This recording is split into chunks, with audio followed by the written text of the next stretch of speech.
When I woke up from my coma and realized the body that I was given the second chance to live my life in, yeah, I know when I wear a tank top and shorts, it's pretty shocking. And if you didn't know me, most people would look and think, what happened to her? If you find my original notes that I wrote my presentation in, wrote my presentation on, at the top of it, I wrote, walk out in a black tank top and shorts. Most people think I do that because I was an athletic person, but the main reason why I wanted to do that, because I think that God gave me my body to use as a tool to leave that lasting impression upon these middle school, high school, and college students. Judging and, a person, what they look like, that's important to them, and I thought that would be a great tool to use. Little did I know when I first started this, the impact that I was going to have on others. Just by being myself for 1 hour, that little old me could leave a lasting impression upon somebody's life, and a positive one at that. What people don't realize is, and I say this, when I have the one-on-one conversations afterwards sometimes, is this is free therapy for me. Every time I go out there, I'm a human being. I am not Superwoman.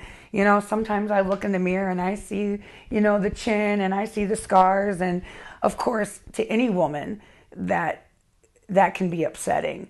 But when I do what I do out there for an hour, I walk around in this tank top and shorts and I feel absolutely gorgeous. And by the end of that hour, nobody's concerned about my scars or my one arm. They think that I'm absolutely gorgeous, and I'm in a full sweat, and I just laid it out for an hour. So, I get to put all of the emotions that I feel, what I've experienced over the last year, into something positive. I get to just let it go. And that's what I tell people. I just throw it down for an hour, and it's definitely good therapy for me. When I woke up from my coma and realized how blessed I was that I didn't kill anybody and that I didn't take somebody else down with me, my mom kept saying during the beginning, I had such a positive attitude. She was so amazed how positive I was. And I'm like, you know what? I remember my jaw had been wired shut for the first 7 weeks. So I communicated with people with a notepad and a black Sharpie marker. And I remember telling my mom that my voice was gonna be heard again one day. Because they couldn't hear my voice then, but they would hear me one day. So I knew it's almost like when you've seen the light, when you just realize that you gotta do something. I had it in my head that I was gonna speak. And I wanted my story to be shared, because I was your typical person that this was never supposed to happen to. I was a 2-time All-American National Junior College Volleyball star. Popular in high school. 21-year-old, bartender in downtown St. Louis. I started making some destructive decisions, and, I thought I was invincible. And when I realized the night of my car crash is that I don't care who you are. It doesn't matter how much money you have. It doesn't matter how big and strong you think you are. Nobody's invincible. And I wanted people to see through my eyes. My relationship with the Anheuser-Busch is phenomenal. Yes, it's corporate. But the people that I work with, Lee Oberlag and the people up in Dayton at Heidelberg there, these people have brought me in every year and used me all the time.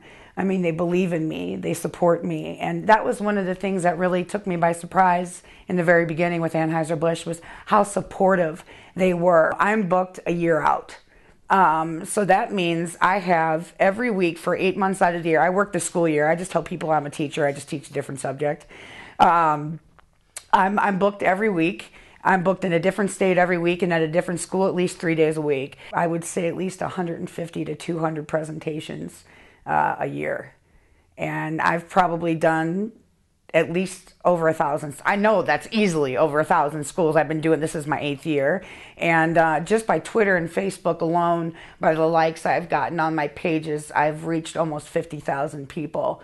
And that's just people that, you know, have come to me afterwards. You know, one high school teacher told me that, and I'll remember this, and this is one of the things that keeps me going, is that she said, the most beautiful thing about what you do is that you will never truly know how many people you've touched.